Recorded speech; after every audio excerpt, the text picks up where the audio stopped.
ہر قسم کے شرعی، روحانی اور جسمانی مسائل اور وظائف کے لیے دارالعمل یوٹیوب چینل سبسکرائب کیجیے اور بیل آئیکن بھی پریس کریں تاکہ ہر ویڈیو آپ تک بآسانی پہنچ سکے۔ الحمد للہ رب العالمین والعاقبۃ للمتقین والصلاة والسلام علی سید الانبیاء والمرسلین وعلی آلہ واصحابہ اجمعین، اما بعد فاعوذ باللہ من الشیطان الرجیم، بسم اللہ الرحمن الرحیم۔ وسيجنبها الأتقى الذي يؤتي ماله يتزكى وما لأحد عنده من نعمة تجزى إلا ابتغاء وجه ربه الأعلى ولسوف يرضى۔ وعن عائشة رضي الله تعالى عنها قالت قال رسول الله صلى الله عليه وسلم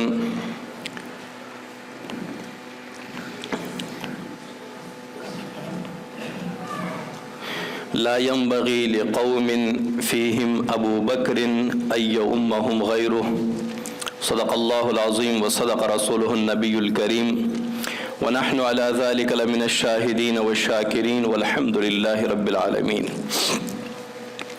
رجب المرجب کا مہینہ چل رہا ہے اور یہ مہینہ ابو بکر صدیق رضی اللہ تعالی عنہ کی وفات کا مہینہ ہے۔ 22 رجب کو حضرت ابو بکر صدیق رضی اللہ تعالیٰ عنہ کی وفات ہوئی۔ پچھلے جمعے بھی حضرت ابو بکر صدیق رضی اللہ تعالیٰ عنہ کے فضائل و مناقب بیان ہوئے۔ ہماری ان شخصیات کے فضائل بیان کرنا، مناقب بیان کرنا قرآن سے، احادیث سے، اس کا مقصد صرف واقعات بیان کرنا نہیں ہے، بلکہ یہ تأثر دلانا ہے کہ ہماری تاریخ، ہمارے اسلاف، ہمارے اکابر کس شان والے تھے، اللہ تعالیٰ نے انہیں کون سی شان عطا فرمائی تھی، کس شان و فضیلت والے تھے کہ جن کے فضائل اللہ رب العزت نے قرآن میں بیان کیے ہیں۔ پچھلے جمعے قرآن مجید کی اس آیت پر بات ہوئی، ثانی اثنین اذ ہما فی الغار، اور آج قرآن مجید کے آخری پارے کے سورہ لیل کی آخری آیات تلاوت کی ہیں۔ اللہ تعالیٰ فرماتے ہیں وَسَيُجَنَّبُهَا الْأَتْقَى الَّذِي يُؤْتِي مَالَهُ يَتَزَكَّى۔ وَسَيُجَنَّبُهَا الْأَتْقَى، بہت جلد بچا لیا جائے گا، الاتقا جو بہت زیادہ پرہیزگار ہے۔ ایک ہے متقی، ایک ہے اتقا، متقیوں میں بھی سب سے بڑا پرہیزگار اس کو کہتے ہیں اتقا۔ بہت جلد جہنم کی آگ سے بچا لیا جائے گا الاتقا جو بہت زیادہ پرہیزگار ہے۔ الذی یؤتی مالہ یتزکا، جو مال صرف کرتا ہے اللہ کے راستے میں، یتزکا کہ پاک ہو جائے، باطن پاک ہو جائے۔ اس پر کافی مرتبہ بات ہو چکی ہے کہ تزکیہ باطن کی پاکی کو کہتے ہیں، جس طرح طہارت ظاہری پاکی کو کہتے ہیں، تزکیہ باطن کی پاکی کو کہتے ہیں۔ زکوٰۃ کو بھی زکوٰۃ اسی لیے کہتے ہیں کہ زکوٰۃ ادا کرنے سے مال بظاہر اسی طرح ہوتا ہے، لیکن مال کا باطن پاک ہو جاتا ہے۔ جب تک زکوٰۃ تھی وہ آپ کے لیے پاک نہیں تھا، زکوٰۃ ادا ہو گئی تو اب آپ کے لیے پاک ہو جائے۔ قد افلح من تزکا وذکر اسم ربہ فصلی، تحقیق کامیاب ہوا جس نے اپنے باطن کو پاک کیا، تزکیہ نفس، جس میں یہ تصوف کی لائن ہے، طریقت کی لائن ہے جو خانقاہوں میں بیان ہوتی ہے۔ تو اللہ تعالیٰ فرماتے ہیں الذی یؤتی مالہ یتزکا، یہ وہ شخصیت ہے جو اپنا مال اللہ رب العزت کے راستے میں خرچ کرتے ہیں کہ باطن پاک ہو جائے، اندر پاک ہو جائے، دل پاک ہو جائے۔ وَسَيُجَنَّبُهَا الْأَتْقَى الَّذِي يُؤْتِي مَالَهُ يَتَزَكَّى وَمَا لِأَحَدٍ عِندَهُ مِن نِعْمَةٍ تُجْزَى، یہ مال صدقہ کرنا، مال دینا، مال خرچ کرنا، یہ اس لیے نہیں ہے کہ اس پر کسی نے احسان کیا اس لیے یہ ان پر مال خرچ کر رہا ہے، کسی نے ان پر احسان نہیں کیا، محض اللہ کی رضا کے لیے مال خرچ کیا جا رہا ہے۔ تمام مفسرین کا اس پر اتفاق ہے کہ اس سے حضرت ابو بکر صدیق رضی اللہ تعالیٰ عنہ مراد ہے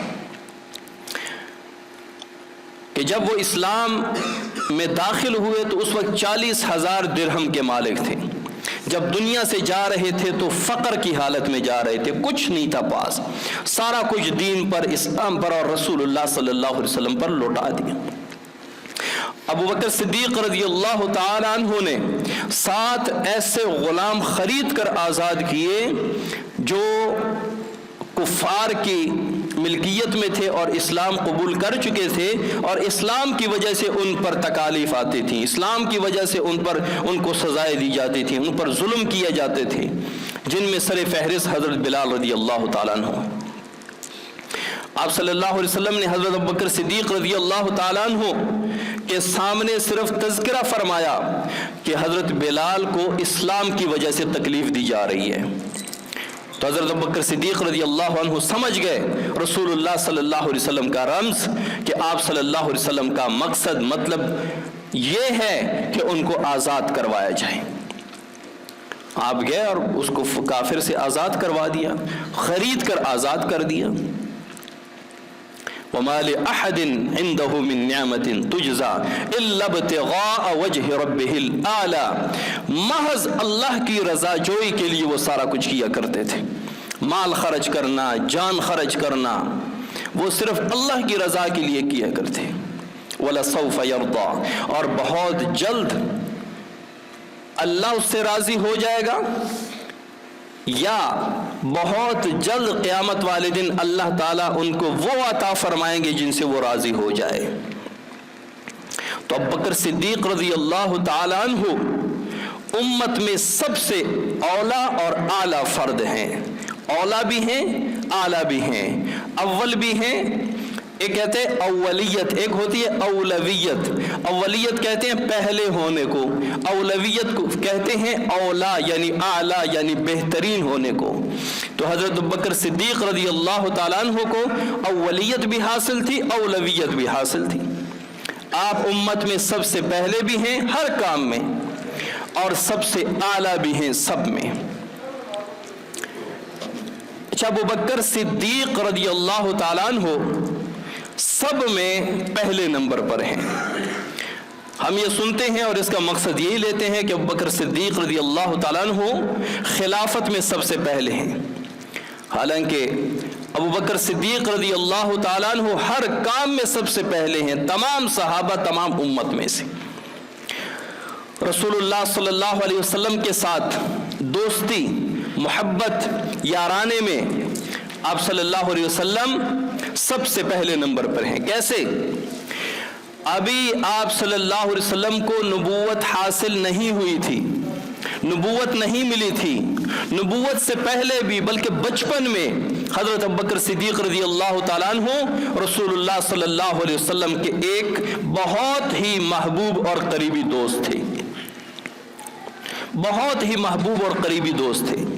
یہاں تک کہ جب حضور صلی اللہ علیہ وسلم 8 سال کی عمر میں دادا جان بھی وفات پا گئے, اور دست شفقت ابو طالب کا آپ صلی اللہ علیہ وسلم پر آ گیا, اور آپ صلی اللہ علیہ وسلم کو لے کر تجارتی قافلے کے ساتھ لے گئے. اس وقت بھی ابو بکر صدیق رضی اللہ تعالیٰ عنہ رسول اللہ صلی اللہ علیہ وسلم کے ساتھ تھے, اس تجارتی قافلے میں بھی.